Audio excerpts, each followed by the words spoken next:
So, you've done it. You've poured weeks, maybe even months, into building your machine learning model. It's finally ready to go. But, and this is the big one, how do you actually know if it's any good? This is the moment of truth for every single data scientist. You run your code, you get a result, and it spits out a number. And sometimes that number looks, well, it looks incredible. Imagine you see this number pop up on your screen, 99% accuracy. Your first thought is probably, yes, I've nailed it. This thing is practically perfect. It feels like a total home run. But what if I told you that this amazing-looking score? That's right. In the world of machine learning, a 99% accuracy score can be completely, utterly useless. Sometimes it's even worse than useless. And today, we're going to figure out exactly why. Okay, so here's our game plan. We're going to start with that classic 99% accuracy trap. Then, we'll talk about splitting your data the right way. After that, we'll open up the professional's toolkit of metrics that really matter, learn how to turn those numbers into actual insights, and we'll wrap up with a solid playbook you can use for your own projects. All right, first up, let's tackle the biggest pitfall for anyone new to this, the illusion of success that comes from staring at one simple and very misleading number. You know, relying on the wrong metric, it's like trying to navigate a new city with a compass that's just spinning in circles. You feel like you're making progress, but really, you're just getting more and more lost. So what is accuracy anyway? It's simple, right? It's just the number of times you were right, divided by the total number of guesses. You get 90 out of 100 correct, that's 90% accuracy. It feels so intuitive, but that simplicity, that's exactly where the danger is hiding. Now, this right here, this is what shows you the flaw perfectly. Let's say you're trying to predict which customers are going to cancel their subscription, customer churn. And in reality, only 5% of your customers ever do. Well, a super lazy model could just predict no churn for everybody. And guess what? It would be 95% accurate. But it's completely useless because it fails at the one thing you built it to do. Find that critical 5% who are about to leave. So, how do we defend ourselves against this kind of trap? Well, our first line of defense is all about setting up our experiment the right way right from the start, and that means splitting up our data. Now, you've basically got two main strategies here. A simple train test split is fine for a quick gut check, but if you want a really robust, reliable measure of how your model will perform, you've got to use cross-validation. This is what the pros do. You chop your data into multiple sections, or folds, and you train and test the model over and over, each time on a different piece. It makes sure your great score wasn't just a lucky break, giving you a result you can actually trust. Okay, so our data is split correctly. Now it's time to open up the real toolkit. These are the metrics that go way beyond simple accuracy and start to tell you the real story of your model's performance.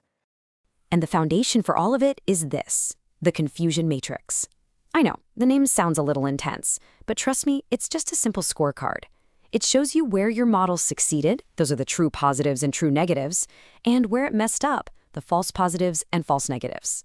Understanding the difference between those two kinds of mistakes is absolutely crucial. So, out of that matrix, we get precision. This answers the question, when your model predicts yes, how often is it actually right?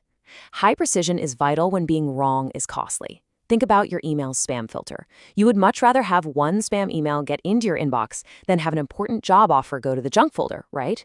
That means you need high precision. And then there's its partner, recall. This answers a totally different question. Of all the yeses that were actually out there, how many did your model manage to find? High recall is a lifesaver when missing something is a disaster. Think about medical screening for a disease. You want to catch every single person who might be sick, even if it means a few healthy people have to get a second test. That's a high recall strategy. Now, this is where it gets interesting because these two metrics are basically in a constant tug of war. If you build a very cautious model, it'll have high precision, but it'll probably miss some cases, giving you low recall. On the other hand, if you build an aggressive model that tries to catch everything, it'll have high recall, but it's going to raise a lot more false alarms. So how do you balance this? Well, one popular way is the F1 score, which tries to find a nice middle ground. But honestly, a more powerful tool is ROC-AUC. It basically measures how good your model is at ranking the positive cases higher than the negative cases. A high ROC-AUC score means your model is excellent at telling the two groups apart, which makes it one of the best metrics for comparing different models head-to-head. But here's the thing, it's not enough to just calculate these numbers. The real skill is using them to become a model diagnostician, to figure out what's really going on under the hood. Your metrics can help you spot classic problems like overfitting and underfitting. The best way to think about it is like a student studying for a test. Overfitting is like the student who just memorizes the practice questions. They'll ace the practice test, but they'll bomb the real exam because they didn't learn the concepts. Underfitting? That's the student who didn't study at all. They fail both. A good model, just like a good student, actually learns. So, once you know what problems to look for, how can you build a solid evaluation process from day one? That's where our playbook comes in. These are the best practices you should use on every single project. And it really comes down to these 4 key steps. 1.